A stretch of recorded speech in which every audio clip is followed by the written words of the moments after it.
No, it's one in Kansas City. Oh, wow, you're good. We had another engineer that's what's it's a little bit, she ended up closer. Same place. Yeah. I got you. Good. That was last year, she has a beautiful. They said we couldn't work from home, you know, do 3 days a week. Yeah. That takes people's opinions. Well, You guys are fully in the office now? Oh, yes. Oh, that's. I mean, occasionally, my husband likes me a little bit. Yeah. Yeah, we were allowed for 2 days a week from home, but wow. in fact, that's one of the reasons why I moved, because I was out of the lake. And it was about an hour rain trip, or it was an hour one way. When they said you had to go back in the office every day, Mike gave me a little heads up notice probably about 3 weeks before they told everybody else. He said, that's coming. Hmm. Wow. And I was like, yeah, I'm not gonna do 10 hours a week on the road. No. That's gonna come to a halt. So, I changed my circumstances.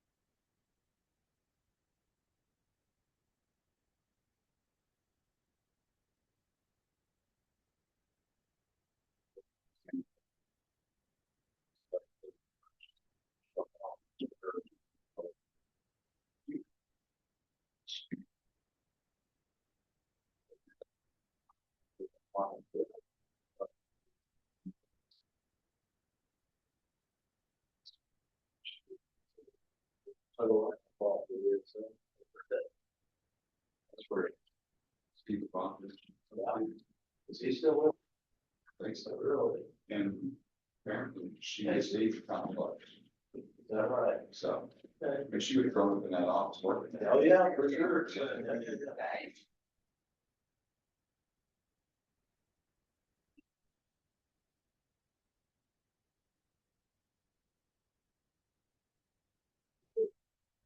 Also, all the money goes to the planet above it.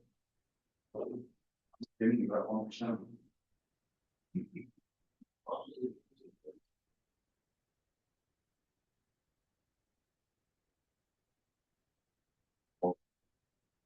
All of this. Every year. That's what she said. It's not.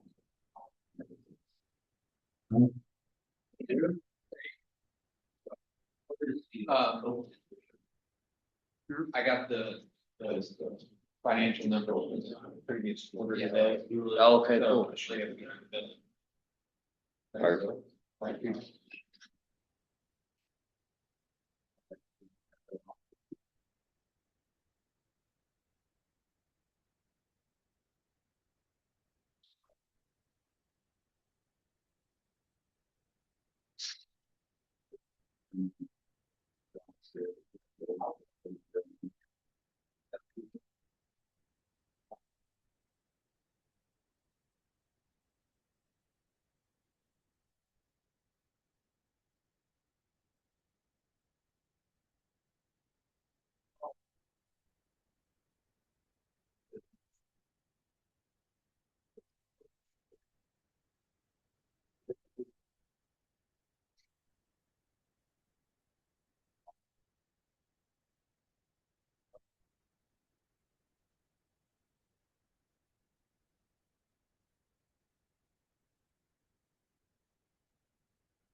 Yeah. Are we on a partial shutdown? Yes. It's this one here. That's that DOT still working.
Oh,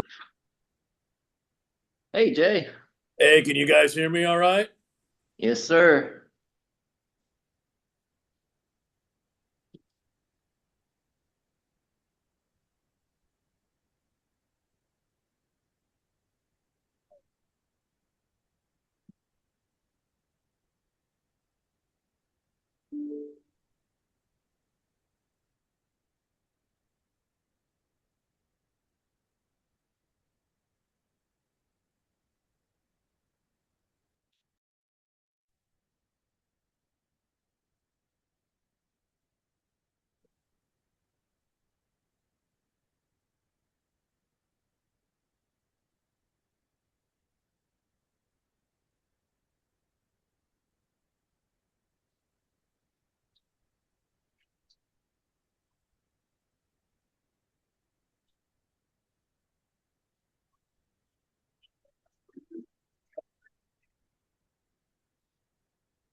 Yeah.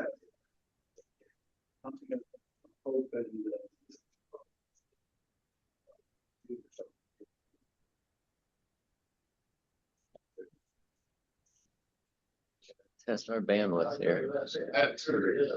A lot of people always leave. For the presentation, you just plug in your laptop over there. I don't want to unmute this. Meeting.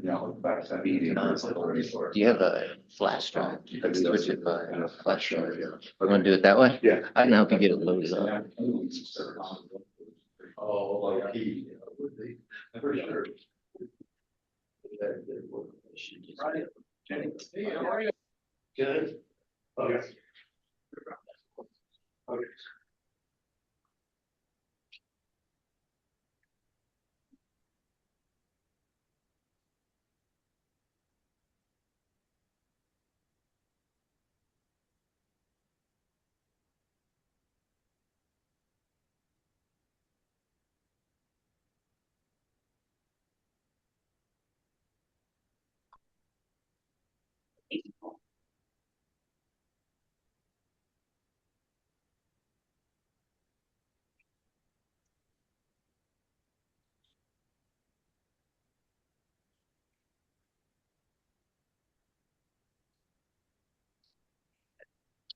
Right, I got 11:02 and we do have a quorum.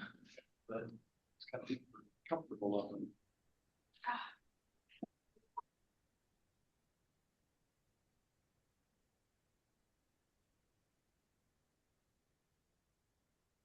Go ahead, meeting.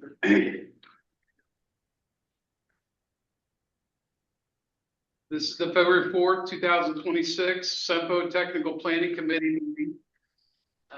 Called meeting to order. We're going to start with introductions. We'll start with Janice and go clockwise here in the room, and then we'll have our folks that are joining us via Zoom to introduce themselves. Chance Collier, KLG. Corbin Crumble, no doubt. Joe Killian, no doubt. Mark Poole, Scape Special. Drew Christian, CMO RPC.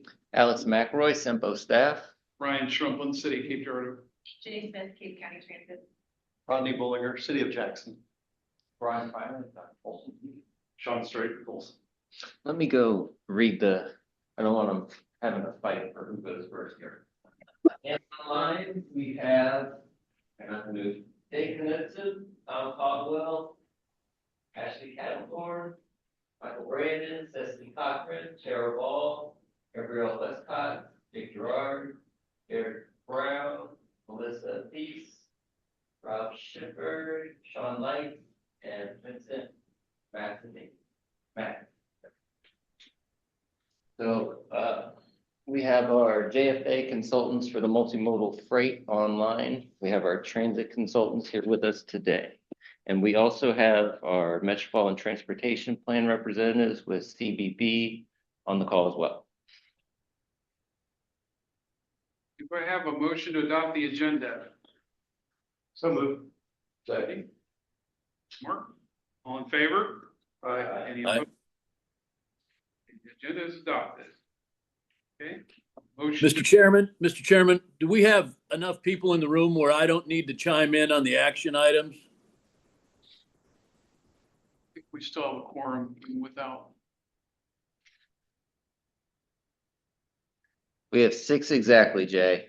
So all I'm really asking is whether if you need me on a motion or a second, or not. We will need you for the We need quorum. you to vote. We don't necessarily need to make a motion or second, but we will need you for the votes. You got it. Thank you. Thank you. Okay, motion for the approval of minutes of both the December 3rd, 2025 meeting and the January 7th, 2026 meeting. Moved by Mark, second by Drew. All in favor? Aye. Minutes are approved. Okay, I have no communications. We'll now take public comments regarding items not on the agenda. I don't think anyone's here from the public to speak about items on the agenda, so we'll move on to new and unfinished business. First up, we have the draft Metropolitan Transportation Plan update. Okay, so we did receive the draft yesterday afternoon, so I assume most people have read it by now. I didn't bring print copies because it was 275 pages, but our consultants did graciously agree to be on our call to answer any initial questions that we may have. I will be asking for this committee to release the draft for public comment. Our current MTP expires April 21 of 2026. So as of right now, we have March and April to get it approved. I'd like to get it approved in March, just depending on how many comments we receive, but we do have a little buffer with April. So with that precedent, I'll hand it over to our consultants in case they have any initial remarks, and then we'll open it up to any questions folks have. Ashley and Sean? I don't believe we have any remarks. It's a pretty comprehensive document, as you can see. So yeah, I guess if you've got any questions as you're reading through it, let us know, or any comments. But the team did a nice job pulling it all together. And I will share that we are still working on finalizing the revenue and expenditure tables for some agencies. So if you see that, just know that we're aware that we're still needing to update some of those figures.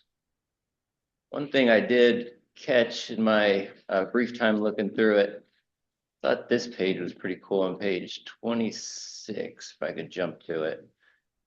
You guys provide an overview of the Infrastructure Investment and Jobs Act, or the bipartisan infrastructure bill. Yeah, here it is. So here we show 602 billion of funding. Each color is a different segment of funding for road and bridge or multimodal. Can't quite make out all that, but it then breaks down to what we were able to capture in our area. So we have our Surface Transportation Block Grants, a Highway Performance Program, we had a DRA grant, Airport Infrastructure grants. You can see the totals here.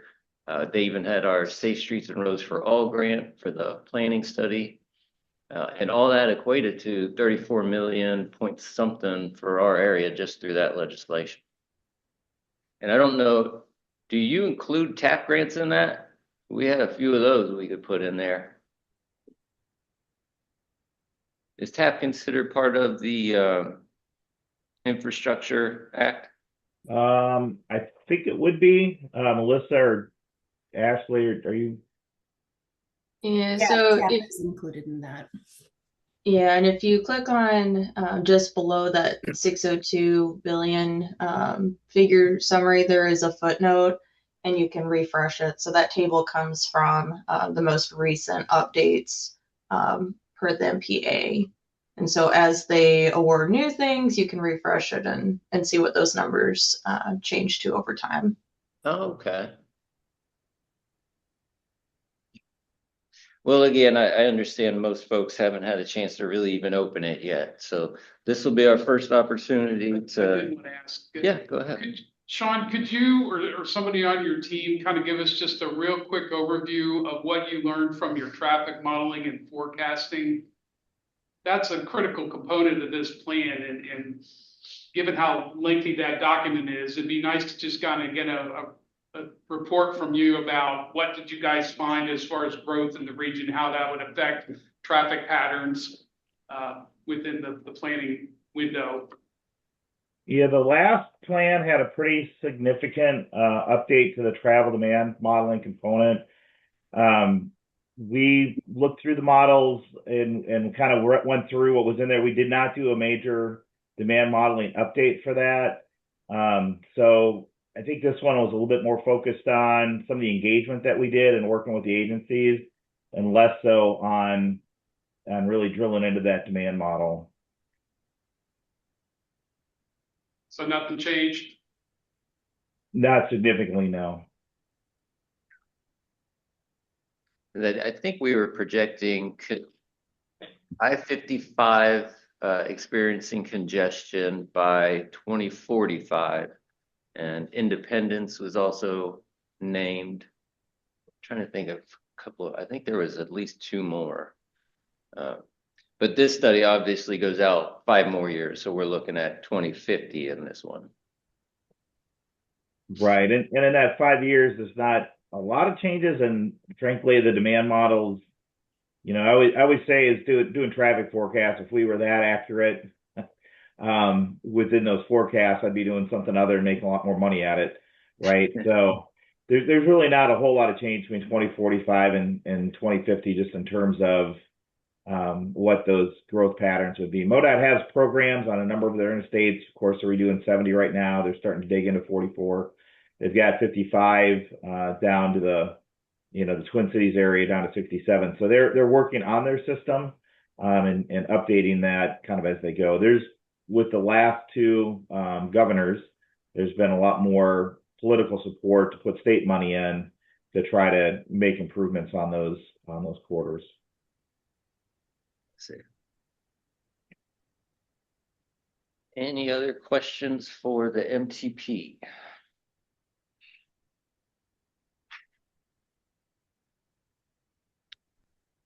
We would entertain a motion then to release it for public comment, which will also provide planning committee time to review it as well. We have a motion. I'll make that motion. Rodney. Second? Second. Drew? All in favor? Aye. Any opposed? All right. Move on to transit system planning. Thank you, Sean. Thank you, Ashley. Thank you. Excuse me, this is Cecily Cochran with Federal Highway. Alex, can you tell me what the public comment period is going to be? When's the end date?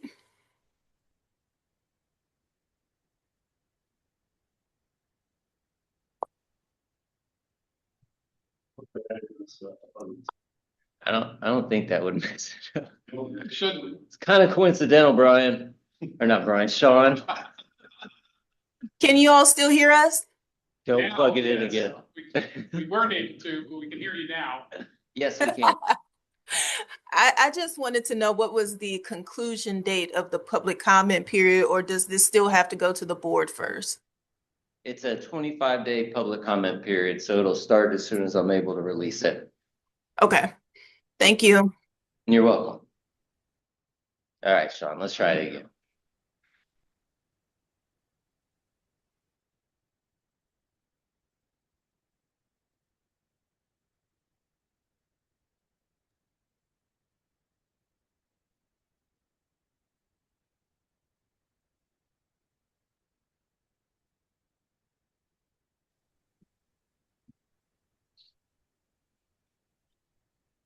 Sean, would you like a mouse or are you okay?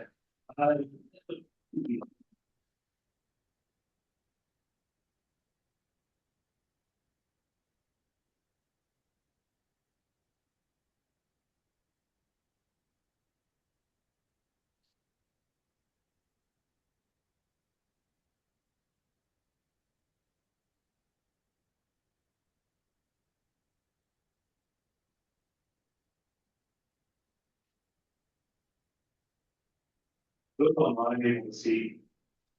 Oh, can folks online see the presentation?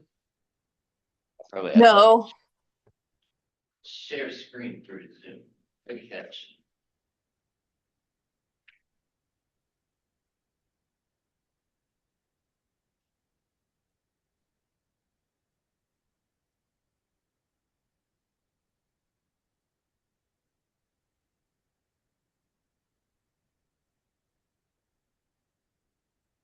see the coverage screen now? There you go. All right. Well, thanks, everyone. So I'm Sean Straight with Olson. Also have Brian Prater here with Olson as well. I'm based out of Kansas City. Brian's based out of Lincoln, Nebraska. We are kicking off a transit planning study for SIMPO and Cape Girardeau County Transit Authority as well. So a little bit of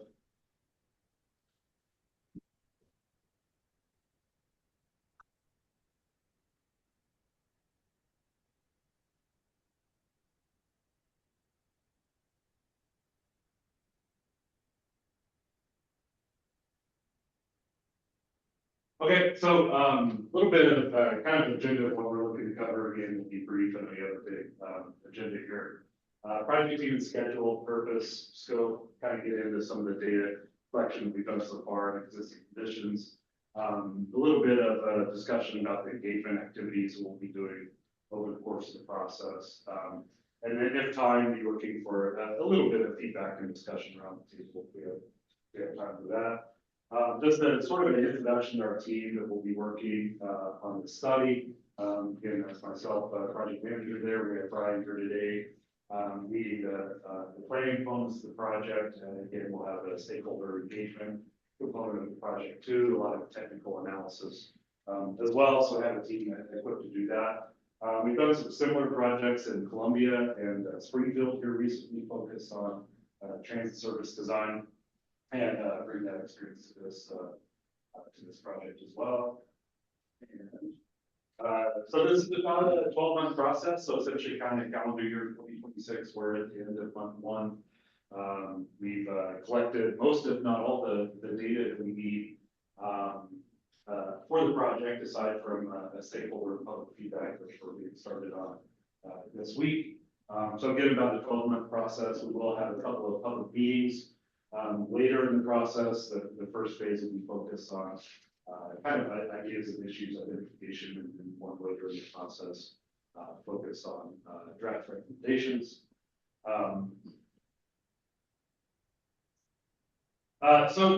Really purpose of the study. So it's sort of two project areas that we're focusing on for this project. Number one is the city of Jackson. So essentially looking at the potential of expanding fixed route transit to the city of Jackson and also to the Nash Road corridor south of Cape Girardeau. It's really the two areas that aren't currently on the fixed route system, and looking at the feasibility of service expansion. What are the costs? What are the operating parameters? Make the most sense, and outlining all of those over the course of the study. So we'll be identifying those mobility needs. Assess the demand, what is the potential, what is the ridership potential for these services. Look at several different options of doing that. So there's a lot of different ways you could deploy a transit service. So we'll be identifying what those alternatives are, be walking through that with the community here, with the general public, stakeholders as well. Obviously, we need to figure out what the costs are. So estimating costs for each of those alternatives, both the operating and capital components to that as well. And then provide recommendations that can be actionable in the future.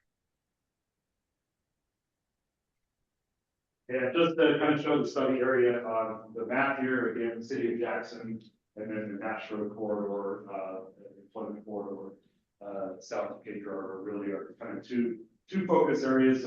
Obviously, that includes looking at really the entire SIMPO area, as people, of course, are traveling from all throughout the region to and from these locations.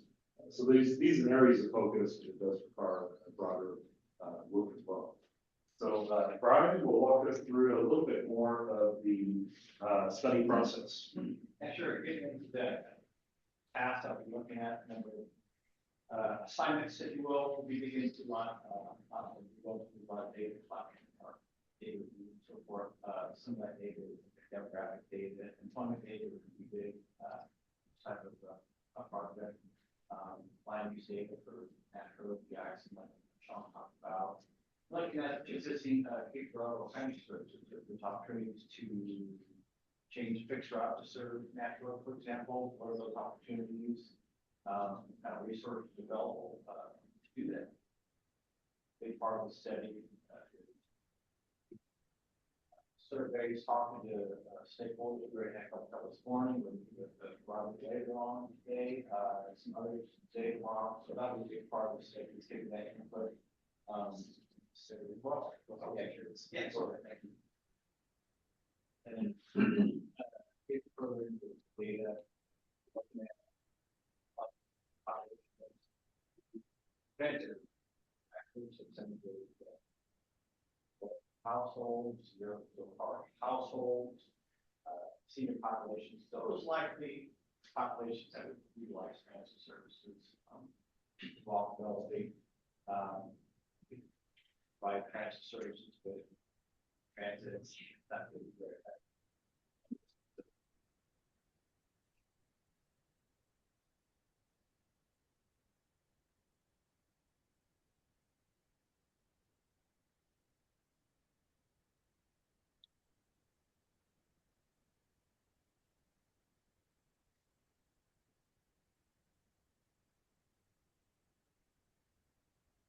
Down and look at one trips, where people living, where they're going, that sort of thing.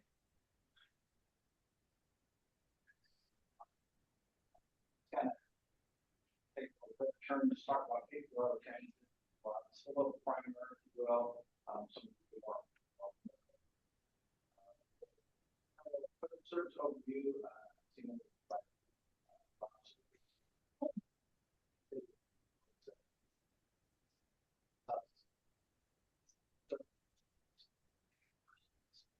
they bring info for the community and university. Partnership, funds and by agencies.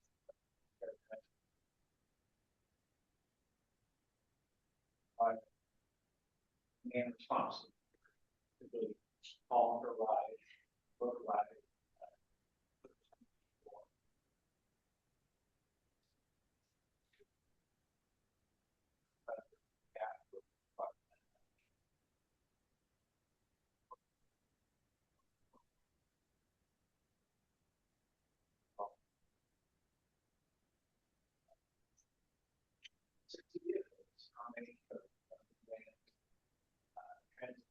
Vehicles,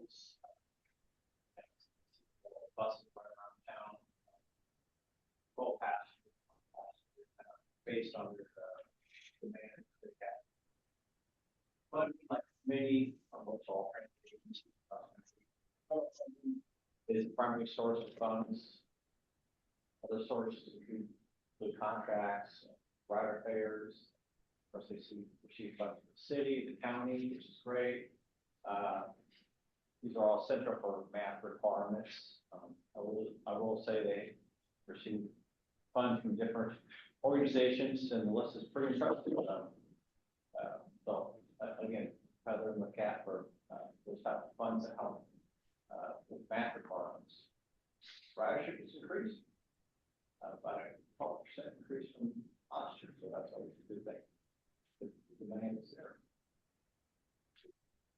And kind of wrap it up with some of the tasks we'll be looking at is market analysis, identifying travel demand patterns for corridors, potential demand. We talked about transit propensity, so the key in the study, and identifying different ridership forecasts, different service scenarios. For example, providing fixed route services to certain areas. What does that look like? What are their costs? What are the features? What are items you need to put that in place? An example. Sean talked about the project in Springfield. This is an example of kind of a data output that we're showing in the report. So this is where we kind of take the information in and provide different service alternatives, different scenarios. In this study is focused on fixed route extension to those two areas, but we've been hearing different options for providing that service. Again, we're focused on fixed route services, Nashville or to Jackson. And again, kind of look at the route alignments of the system, bus stop locations, if those need to be moved or added, that sort of thing.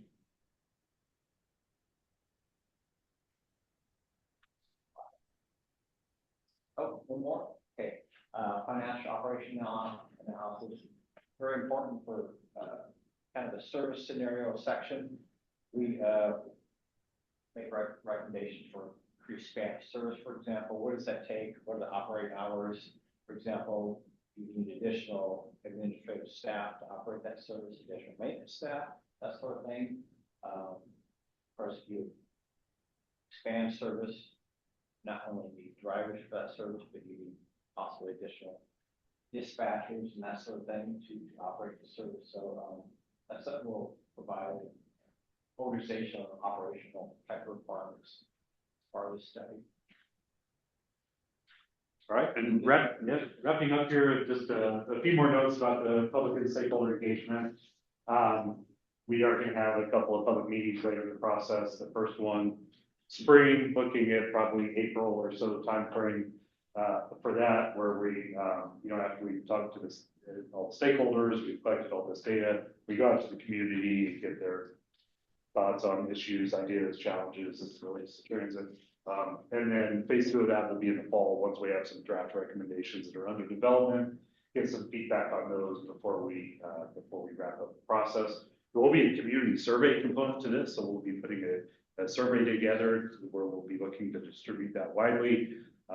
Ask for your assistance in helping to distribute that when it's ready, is we'll be looking to get as much feedback as we can. And then a survey that's more targeted to employers and getting information from them on what their transportation needs are, and outreach that they can do to employees to help with data from that standpoint as well. And then that feedback directly guiding the process and development of recommendations. And then in terms of what we're doing now, again, we're early in the process. Brian mentioned stakeholder interviews. So over the course of today and tomorrow, I believe we have 9 of those scheduled. Another one I think might end up getting scheduled for tomorrow afternoon.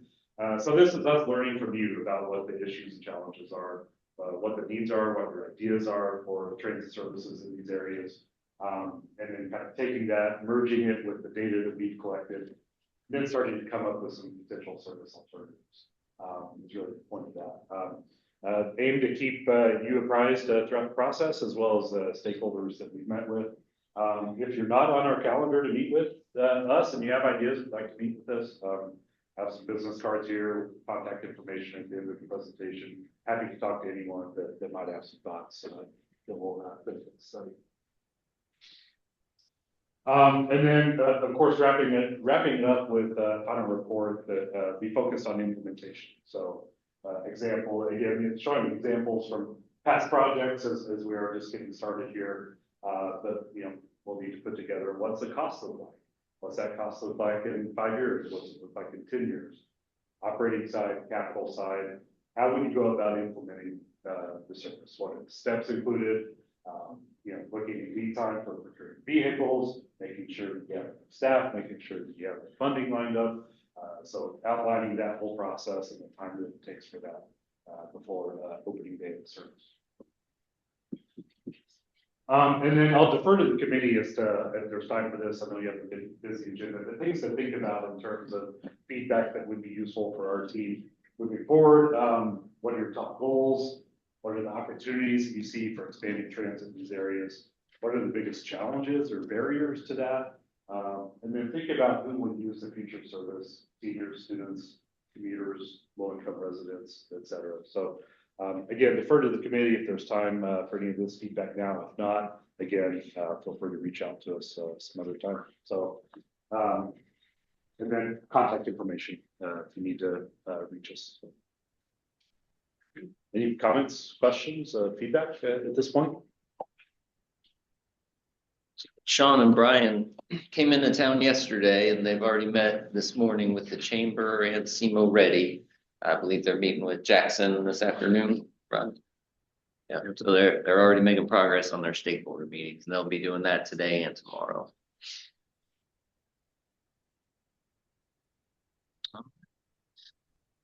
Good. Thank you. Yeah, There's no complaints so far, so that's good. Okay, next up is the multimodal freight plan. Yeah, thank you, everybody. Let me pull up my need permission to share.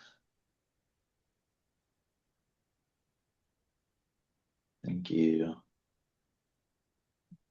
All right, can everybody see that okay? Yes. Yes. Very good. Just first want to say thank you for the opportunity to meet with you guys today and share a little bit about what we've been up to so far on SEMPO's multimodal freight study. We are just beginning, very similarly to the transit plan, and so we don't have a whole lot to report now, but we did want to at least give you guys an introduction and an overview and cover a couple of topics. With that, our agenda, as I said, a little introduction to the project and some of the things that we plan on looking at as part of this study, share the study schedule and some of the anticipated outreach activities and stakeholder interviews, and then also some next steps as what we're going to see the next time we meet with you guys. And with that, our team, like I said, my name is Vincent Matheny. I'm with Jack Fawcett Analytics. We will be the project lead and be developing the freight profile and analysis, and also looking at performance, as well as developing some of the recommendations. Our partners for this project are GFT, formerly Gannett Fleming Trans Systems. They'll be focused on public engagement, looking at freight solutions and developing cost estimates. And then finally, we want to recognize that SEMPO is an important part of our team. They will be supporting us with public participation and then overall oversight of the planning process. And I guess I should mention on the call with me, I have Cheryl Ball from GFT. I'm sorry if I refer to them as Gannett Fleming sometimes. I also have from my team, Gabrielle Westcott and Rob Schiffer. Just a little quick overview of some of the things that we're going to look for. Our key here is, because this is the first freight study for SEMPO, is we really want to understand what the existing freight assets are and any of the issues that are surrounding the freight assets, freight mobility, and those sorts of things. We also want to make sure that we understand those things so that we can help guide their future development of their freight assets and make sure that it creates a sustainable industrial development. We also want to coordinate any ongoing and future projects that are related to freight. As you can see, we've got some focus areas over here on the right. We want to make sure that the freight network is safe and balanced. We also want to promote economic development. Obviously, freight is a key driver of economic development, things that are happening within the region. We want to make sure that we identify appropriate industrial land uses. So we'll be taking a close look at land uses and how they interact with the freight network and even the community. We'll also be promoting efficient transportation solutions. So we'll look at all the modes and make sure that they are functioning well, and if there are issues, how we can potentially relieve those issues. We want to protect the community, so we're very interested in understanding the community's view from a freight perspective, how they're interacting, are there any issues with trucks being in the wrong places, those kind of things. And so we'll be looking at truck parking as part of this as well. And then finally, we want to engage the private sectors and the community stakeholders, the businesses and the manufacturers, warehouses that are driving the freight traffic. It's key to understand and talk with those folks so that we can understand where the potential issues are. This is a quick map of the study area. Obviously, the urban areas are Cape Girardeau and Jackson, located along the Mississippi River. Some of the key freight assets include I-55, Business 55, US 61, SR 146, and SR 25. The port will be a key focus of our study, the SEMO port. From an air cargo perspective, the closest airport to the region is the Cape Girardeau Regional Airport. So we're hoping to talk to folks over there. But we'll also take a close look at how this connects to the larger airports like St. Louis, Memphis, and so on. And then finally, we'll take a close look at railroad activity. The area has two Class 1 railroads, BNSF and Union Pacific, and they're both connected to the SEMO port by the SEMO port short line. A little bit about our project schedule. We got notice to proceed in December, and we've recently submitted our project management plan.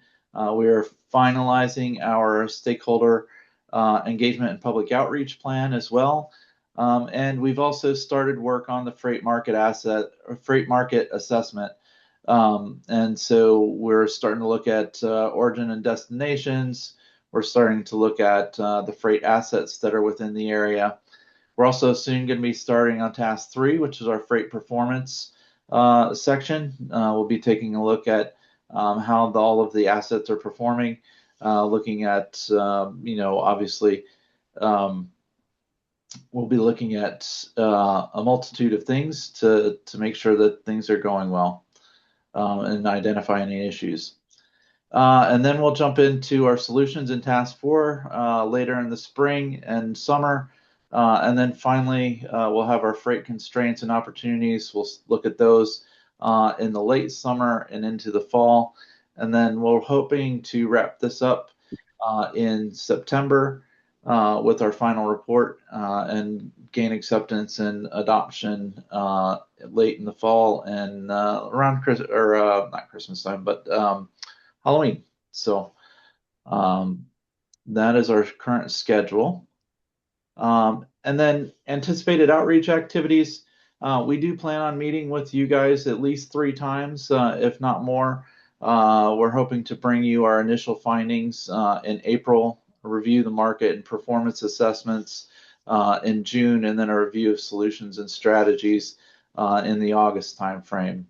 In addition to that, we're going to have multiple targeted stakeholder interviews. We'll talk a little bit more about that here in a moment. We have identified some folks that we want to speak to, but we also want to understand from the stakeholders that are here at this meeting who is important to speak to. So the goal of those interviews is to identify any freight related challenges, understand the facility operations and trends, and then identify any potential projects that might be needed. And then we'll also have some public information forums. We're still working with the MPO on how we're going to do these, but we had talked a little bit about potentially coordinating them with these TPC presentations so that we have a transparent process. And then finally, we'll have communication tools. We'll have a project website. We'll utilize the MPO's social media accounts to get the word out to folks. So that we can, ensure maximum participation. I don't know, Cheryl, did you have anything you wanted to add to this? We hadn't prepped anything, but do you want to include anything? Cheryl, you were supposed to come see us. I'm sorry. Here. I was supposed to. Actually, the public port directors are all in town here in Jefferson City for the day to talk about their plans. So Okay. I stayed up here. I'll see Carrie a little bit later today to learn about that part of the freight to make sure of how it interacts with this. So I intend to be at your next meetings, but today I stayed up here to make sure I attended that port modal meeting. All right, we'll allow it. Okay, well, I appreciate that. It was my plan until I realized they were in town, and I was like, oh my gosh, I need to go make sure that Jeremy Tanz is up here too. So I'll see both of them here in a little bit. The only thing I wanted to add is I know several of the people as I heard the names around the table, I lived in Cape for about 8 or 10 years when I was working for MoDOT. I worked on the Sykeston office, so I'm somewhat familiar with the area, but have been gone enough that I definitely, or a lot of things have changed, and I can't wait to interview people to talk about them. We are very hopeful to be able to leverage the context that you all have. Is there, for those local businesses that we go, who's really important? Who can we talk to see what maybe cause them to come to the area as a freight generator or a freight receiver, understanding that that may be clusters that you all are actively searching more for. And so we'll see that with the chambers and some of the other economic development folks in the region and on a statewide level. And we hope to be able to bring that to the table as we say, where is Cape Jackson, Simcoe area at now? And what do you all see as the future? So the stakeholder list that we have up here, we would love to have your thoughts on anyone else that's on there. And there's a few of these that we may not have personal knowledge, like the railroads. I work with those guys all the time. So BNSF and UP, I've got those easy. Got Carrie over at SEMO Port. He and I talk pretty often. But some of the folks here, we're hoping that we could reach out to you all to maybe help do some intros with us to people in the positions we're hoping to speak with. A lot of times they're going to like, oh yeah, I don't know you. I don't need to talk to you. And we're hoping to get that so that we can develop a robust stakeholder input for all of you. So we would love, and Alex, the only question I had for you is, I know Vincent at the end of this has his email address on the last slide. Do you want to collect any stakeholders, or do you want the folks here that are here, if they think of someone we should speak with, have them send them directly to us? I wasn't sure the process you preferred.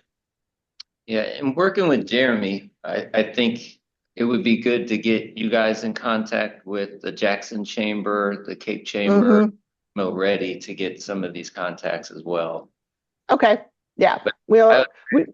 To Jeremy as the one that would help coordinate a good bit of that, but I'm certainly here to help as well. Okay, I'll converse with Jeremy after a while. As I said, I'll see him in just a little bit because he's up here for the port meeting. Yeah, so tell him I dumped it on him. Well, I will absolutely be able to tell him that today. I'll go, hi, I'm here for the ports, but Jeremy, I need to pull you aside because we actually need to talk about Alex delegated easily. Yeah. But I'm here if you guys need anything. Yeah. So these, the stakeholders you see here are those that we've brainstormed. We've worked with Alex and Jeremy Tans. They've added some to it. So as I said, keep some thoughts to it. We are going to meet with the chambers in the region and say, who do you think is important? But if there's somebody that pops up, if you let us know, we will be more than happy to try and do that. And for those, we will be doing, it's our intent for those in the Cape Jackson area to come do in-person interviews with them. Come down and spend a few days and kind of go from business to business. It's helpful for me anyway to be able to walk around and see what they're talking about. And sometimes it just makes for more fruitful conversations when we're there. So that's my intent on that. Okay. Thank you. Vincent, anything to add on that? No, that you covered it perfectly. So thank you for the smooth transition. I appreciate that. Especially since we hadn't rehearsed it. So, yeah, transitioning now into the study goals. We have been thinking about what we think are the study goals, and Cheryl, I know your team put together the initial part of this, kind of put the tail end in it. So if you want to kind of explain the first part, that would be fantastic. Absolutely. So one of the things that SIMPO has is an advantage as a bi-state region. And also because IDOT and MoDOT recently finished or are getting ready to finish their statewide freight plans, we thought those would be good places to start. So aligning the MPO saying what are their high level goals and vision from the two states, and then you guys can drill down from there. So based on that, we went through both of their plans and the 2021 MTP. Since you all received that, we will be going back and looking at your your draft MTP to make sure that these align. We found the 6 commonalities that you see here: safety, reliability and system management, innovations, funding and economic enhancement, environmental stewardship and social equity, and coordination engagement as the goals for what do you want to do, what do you want your plan to give you, what are the objectives that we should be looking for as we are developing and talking to folks about needs when we're talking about how well are you performing.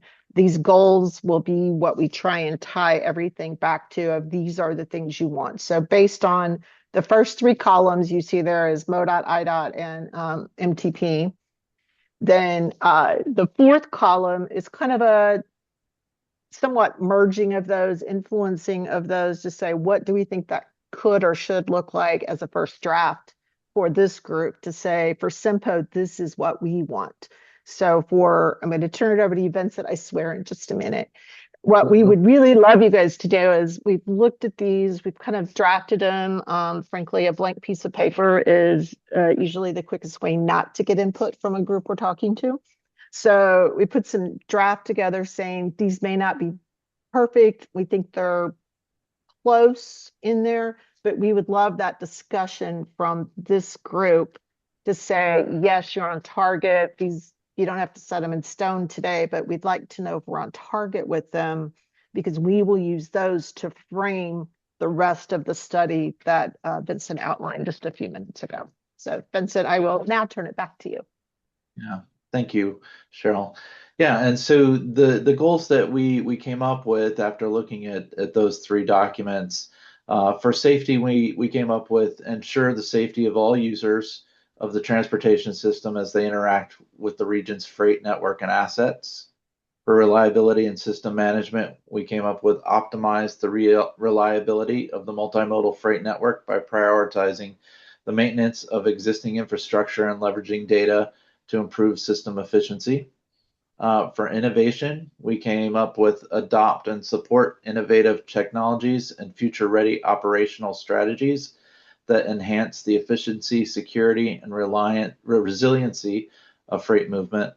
Funding and economic enhancement, we had strengthened the regional economy by targeting transportation investments that support freight-dependent industries and improve the global competitiveness of local businesses.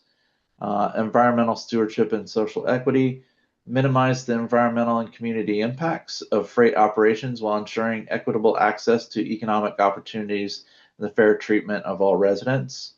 And coordination and engagement, foster proactive collaboration between public agencies and private sector stakeholders to ensure freight planning is integrated, transparent, and responsive to regional needs.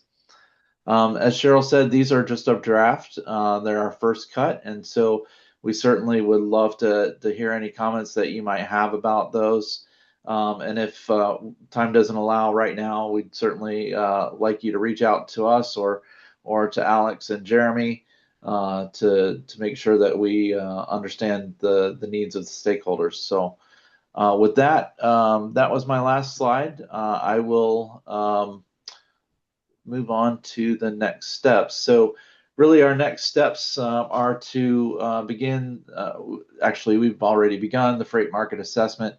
So we're going to continue on with that and work on that, as well as looking at freight performance in the region. And then we're going to continue our stakeholder outreach activities. Once we've finalized our stakeholder interview list, we will be reaching out to those folks to begin those interviews here in the next month or so, and really get the ball rolling here. And with that, my contact information is here, and open the floor for any comments or questions. Alex, do we have time to scroll back to those goals and get at least some reaction from the folks on the TPC? We can, and we do have a printout copy here. The projector. Oh, awesome. Okay. Yeah, projector's a little hard to see. We do have a printout copy. We might need a little time to reflect on it, and I'd invite Absolutely. everybody in the room. We're looking at the fourth column again, 2026 Sempo Freight Plan. If you guys have any comments on that, please get that to myself or Jeremy. That way we can get it back to them. As far as the goals that were selected, those have stood the test of time from our 2021 MTP to our new one. So those goals are still pertinent for this study. Fantastic. And I will add that I'm currently finishing up the draft Missouri Freight and Rail Plan, and what we did with the goals there, which represent also MoDOT's long range plan, the new one they're coming out that is under draft form right now as well. We use those to build in objectives and recommendations and action plans. All of our recommendations tied back to what goal are we trying to achieve? So I would presume that we would do something similar here. And Alex, I will leave this up for your option as well. If you guys want to take these and everybody kind of think about them and see if there's other things they want, I can come down and we can schedule to come in for your next meeting and try to also then schedule some of the stakeholder meetings around the same time if you all want to do this at your next meeting and give you that month to kind of think about it. So I'll leave that to your discretion if that's something that would work better for your members here. Okay. I don't know if this is already kind of covered by the language here, but the term resiliency, I think, needs to be emphasized. Yep. In this. So, we've got in an age of, all the cyber crime and all the attacks on utilities and things like that, just making sure we have a resilient network. I think that needs to somehow be addressed in this. It may already be in it, but I just wanted to emphasize. We will certainly be looking at resiliency as part of our study. Our firm has done a lot of resiliency work, and so we're very keen to the fact of the need for that. We also just recently completed with the Bureau of Transportation Statistics the development of their cyber statistics in transportation program. So we'll certainly be taking a close look at resiliency. We'll obviously want to make sure that all of your roadways are redundant and those kind of things. So we'll be taking a close look at resiliency. Thank you.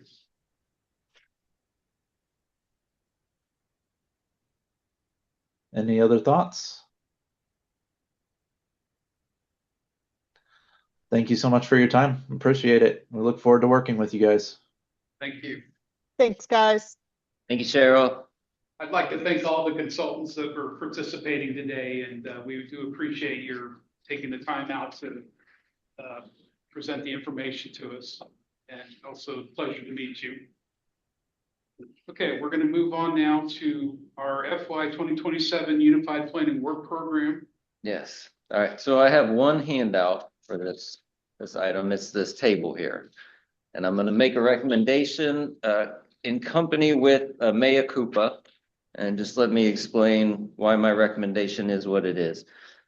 So currently, we had scheduled our Metropolitan Transportation Plan. We began it in fiscal year 25 with the understanding that it would go into fiscal year 26, being this fiscal year.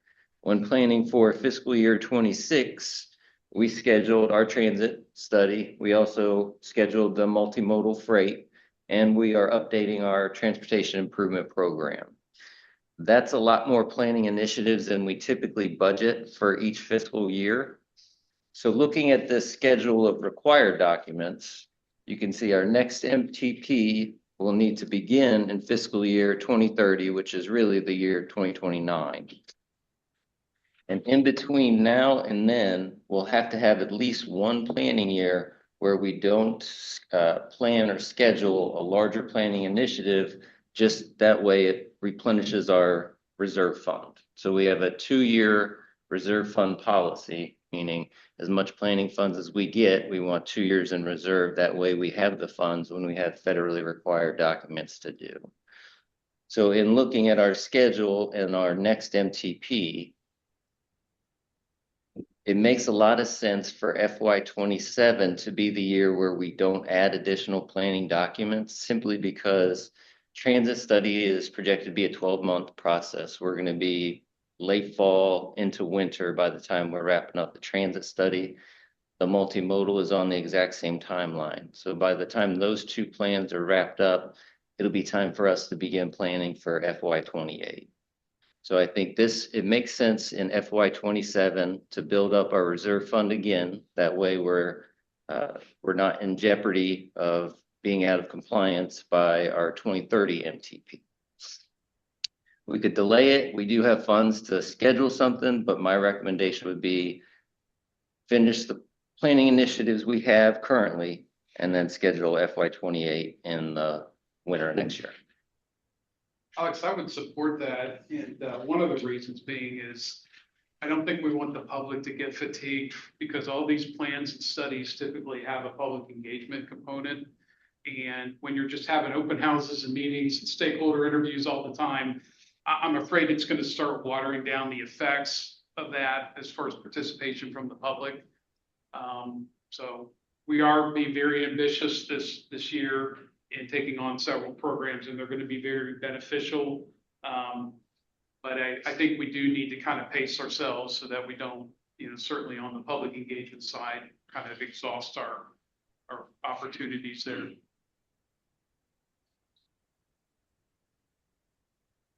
So I don't need a formal motion or anything, but I wanted this group to know that that's my intent, is to make that recommendation to the board, as long as I have your permission to do so. Do you need a motion? I don't need a formal one, but I've learned that the planners have the best feel for the timing and the distribution, and what the chairman said about watering down the process with all of the open houses, I think is perfectly appropriate. So I'm willing to follow your lead on your recommendation. Thank you.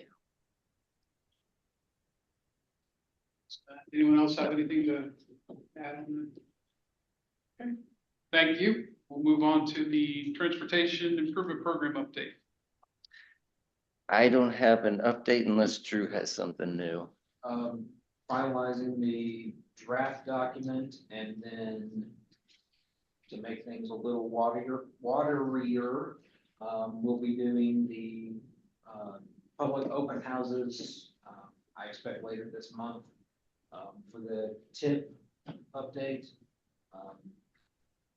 It'll also go to FHWA and MoDOT for their review. We'll incorporate all of the comments into it, finalize the document.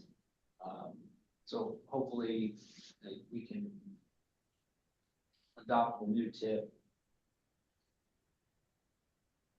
like May or June. So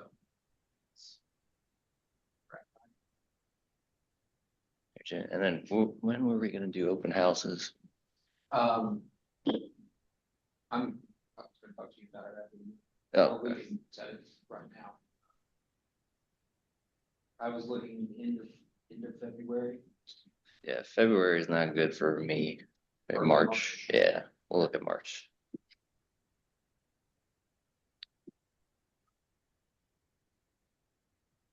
That concludes our new and unfinished business. So we'll move into the member reports. We'll start with the city of Cape Girardeau. Jake, would you like me to give the report, or would you like to do it? Ryan, feel free. Okay. I knew that was coming.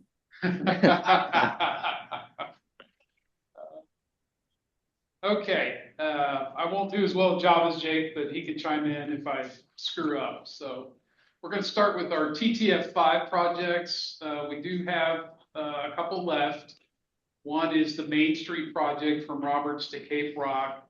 We're finalizing the contract documents. We're going to let it here in 2026, sometime this year.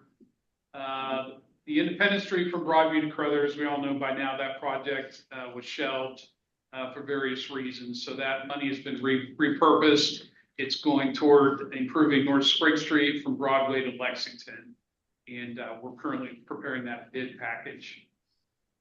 On the TTF 6, the Spring Street project, we've got the water main construction complete. We need to do the testing. We're continuing to make progress on the pavement. We've paved up to Linden and we're moving north. Burling Street, that's an in-house design that's in process right now. We're trying to determine what our letting date should be. We want to minimize conflict with some of the other projects. Lexington is substantially complete, down to just some street markings. You've got Veterans Memorial Drive Phase 6. Jake, I'm not really sure what to say on that other than I think we're doing all we were authorized to do on that. As you know, that one did not include funding for construction. So I think it was just design, acquisition, and grading. Is that correct? Yes, that is just acquisition at this point, and we've reached out to the folks we need to, and I think all our paperwork is on the individuals' desks. So it's going to move at the pace of the property owners at this point. So at this point, you believe that that ball is in the property owner's court to respond to you? Yes, sir.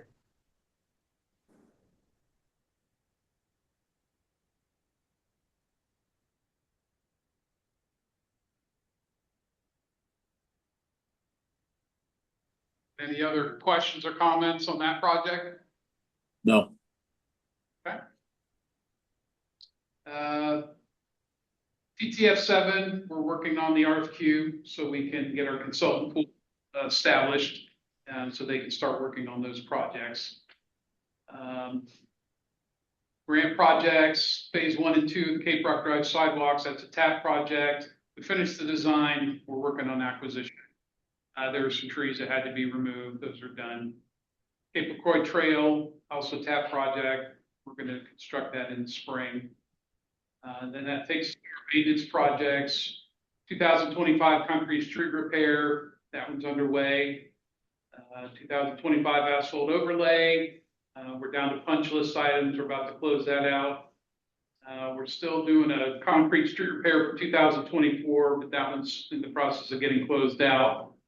Then on to our 2026 asphalt overlay, we're working on design street selection. Same thing with our 2026 concrete street repair.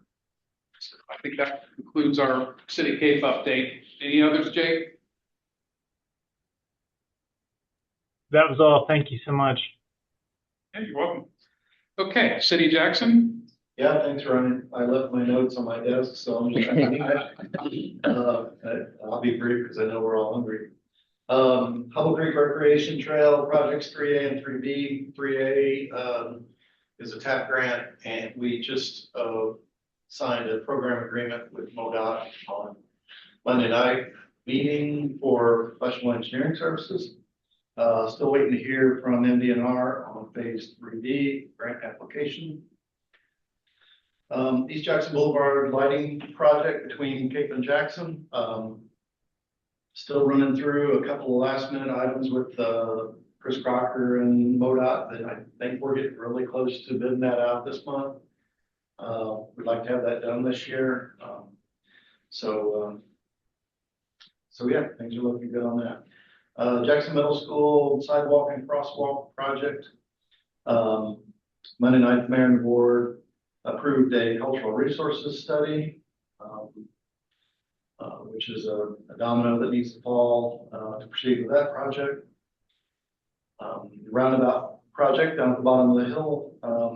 The closures were delayed due to the winter weather event, and we're waiting to hear back from Frombarger on when Deerwood's going to close those legs and the traffic signals for signals go in. It was supposed to be last week. So we're delayed until things break up. Harmony Lane, right up the road here, pretty much underneath the water tower. We're working with the county of Cape Girardeau and, property owners to realign, two dog legs, if you're familiar with that area, just north of the Coal Creek Estates. So we've hired an engineering firm to take a look at that. We should be meeting again with Cape County and the property owners later this month to look at the engineer study on that. But we're trying to straighten out that S curve. Let's see. And last but not least, MoDOT's holding a open house, I think, is what they're calling it, for the East Jackson Boulevard Donna Drive intersection improvement project. Tomorrow night, 4 to 6 at Riverside Regional Library. It's come and go as you please sort of thing. So if you have interest in that upcoming project, please stop by. Thanks. Thank you, Rodney. Jay, do you have any updates for the county? I did such a good time or a good job at the last meeting. I don't, but I do. Saw that in the minutes there. You did a real good job. I thought so too. I think those annual updates are very, very important. I do think it's important though, to give big shout outs to the cities of Cape Jackson, Special Road District, the County of Cape, obviously MoDOT after this most recent weather event. You know, you watch and you see all these other schools in different areas that, heck, some are still out. And it really makes you appreciate the team that we have clearing the streets around here. So I don't know if Phillips is in there or MoDOT folks, but those things aren't easy. This was a unique event and they need to be congratulated. Absolutely. Thank you, Jay. Speaking of Cape Special Road District, Mark, you have an update? Yeah, the only thing I really have is we are having a bid opening for our 26 hot mix asphalt overlay program next Tuesday. It's about 8.8 miles, I believe, 1.5 overlay, various routes in our district. And that's about all I have with the routine maintenance and trying to help Jay clear the roads. Thank you, Jay. You bet. Thank you, Mark. We'll move on to Cape Transit Authority. Jenny? What we have is we learned the governor's recommendation to cut $5 more million from transit budget for the next fiscal year. So that would be impacting us just as well as your other departments. So we're not sure what that looks like for reduced service or whatever, but there'll be more to come with that as we see. Is that 5 million statewide or? 5 million statewide, yeah, which that means 10 million over the last 2 years. Well, thank you for that update. Carrie's not here, Julie's not here, right? Right. Takes us to SEMO RPC, Drew. I don't have anything additional. Thank you. Chad's not here. I think that takes us to MoDOT. Who wants to start? Yeah, I'll start. I've got 4 job updates. First off, the I-55 overlay was approved by the commission for approximately $12 million. This was awarded to Apex Paving for resurfacing on Interstate 55 through the Simcoe area. It'll go from southbound lanes at 61 near Fruitland down to 74. And on northbound lanes from Route N near Scott City to Route 61 near Fruitland. This should be night work this year. Jackson Derwood roundabout should continue construction until July. As for the Emerson Bridge, we'll do traffic control at the end of February before beginning of March, so we can get the apparatus in place for painting the fence. We'll do full head-to-head traffic again starting at the end of March, so that we'll see a repeat of the 2025 construction season on the other lanes. And lastly, Route K around the Notre Dame School, that job has been advertised. And if, as a side point, if anybody has any intersection concerns regarding snow or ice removal that needs to be cleaned up a little bit, just contact me on any future or present concerns. And concerning the intersections in Jackson, 61, 72, 25 intersection, We are evaluating potential striping options for the northbound turn onto South Fulton Street. Joe? A few things. In the last couple of weeks, we've announced our new assistant district engineer. That'll be a familiar face. It'll be Brian Openfoos, who is now currently the project manager for the Chester Bridge. He'll be finishing that up and probably taking on some additional duties in the interim, but he will be probably making a presence known occasionally at the meetings. Again, familiar for us. We're in the middle of STIP season, so we've been programming projects and watching estimates grow. It's kind of like an annual thing, like watching flowers or grass. So we're going through that. We expect that the draft STIP will be released in May for public comment for 1 month, and then we will send that to the Highway Commission for approval in July. To tag along with that, for the TIP update, I expect to send a draft of projects to Drew for the first amendment to the new TIP. Probably have those to you middle of late next month. So there will be, some good stuff going there. Probably won't have those, or we definitely wouldn't have those in for any public comment period, because that's all going to be, will probably be released with the draft in May. And then one of the projects that we're working on adding with the TIP, or with the TIP update and the new STIP, is putting signals back in at exit 102 at the interchange. And this time we're looking at probably a more permanent mast mounted instead of stand mounted signals. So that is currently in the works. We're looking at doing that. And I think that's all I have. Oh, and Jared Wiggles joined us earlier. So okay. If you welcome, Jared. Missed that, he is You have any report for us, Jared? Yeah, we got quite a bit going on, but in respect for brevity, just want to say that we did get permission to start our Safe Roads and Streets for All safety plan. So we're starting getting crash data for that and doing all the steps necessary to complete that. We are working on an active transportation plan for the city of Campbell. And in addition to all of our other MoDOT responsibilities and duties. So thank you for having us. Thank you. Okay, anyone else from MoDOT? Okay. We'll move on to IDOT. Tom, you there? Yes, sir. Nothing to add. Thank you. Okay, thanks for joining us. I think we lost Cecily. Cecily, are you there? Should jump off. Okay. Yeah. Right, and I don't think we have anyone from MTA. Includes our member reports. Staff report. Nothing additional. Okay. Is there any other business communication items today? If not, I'll entertain a motion to adjourn. second, Rodney. All in favor? Aye. Be opposed? We are adjourned. Thank you, everyone. Stay safe. Janice, what was that?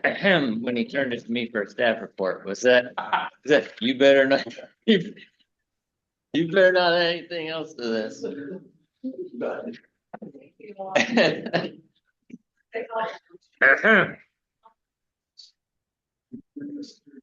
Larry came to constable. Oh, you're you need to have current fingers that oh, that is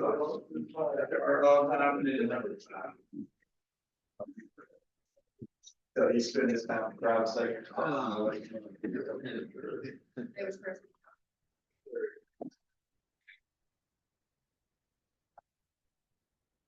Yeah, first time he mentioned to me about a P&L report, I was like, what are you talking about? He wanted a P&L report. For the PO. Oh, for the MDO? Yeah. Okay, I'm doing the best I can by myself, you know, so that's there's your productivity and all the labor. You know. The rest of it, just. See, yeah.